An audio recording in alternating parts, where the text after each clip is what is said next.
The Elizabeth River is the cradle of American maritime history. It begins in the wildlife refuge of Dismal Swamp, then widens out to become one of the world's largest natural harbors. And that's why when America was being founded and the ships were coming over from Europe, they would head into this harbor, and there were these great trees to make the ships for America's maritime trade. And that's why it became a great port of the New World and has remained a center for shipbuilding and ship repair ever since. So the problems in the Elizabeth River are a mix of many, many years of maritime use, and then, of course, it's all of us. The cities were built on filled creek bed. The river was twice as wide as it is now, and so it was filled in.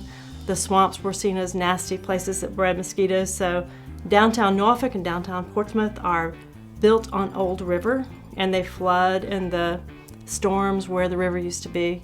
The Elizabeth River is one of the most industrialized rivers in the country.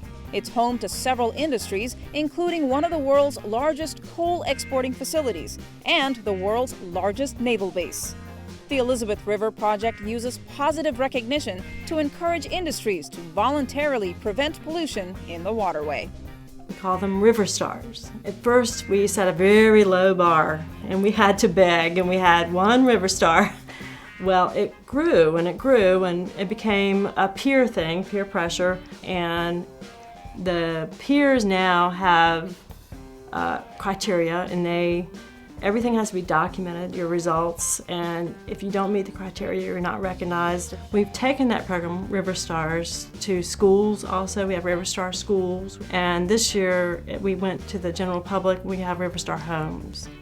The Elizabeth River Project also has innovative programs to get community members involved in the river cleanup efforts. One of them is the Learning Barge, which is the world's first floating wetland classroom. It has a live wetland on it, and it was designed by the University of Virginia School of Architecture to be totally green. It has sun and wind power and compost toilets and a rain cistern that collects water, and that's where the children wash their hands. And then they flush the water into the wetlands, and then they see that the water comes out cleaner at the end. So they learn what they can do to make their home river safe for swimming and fishing.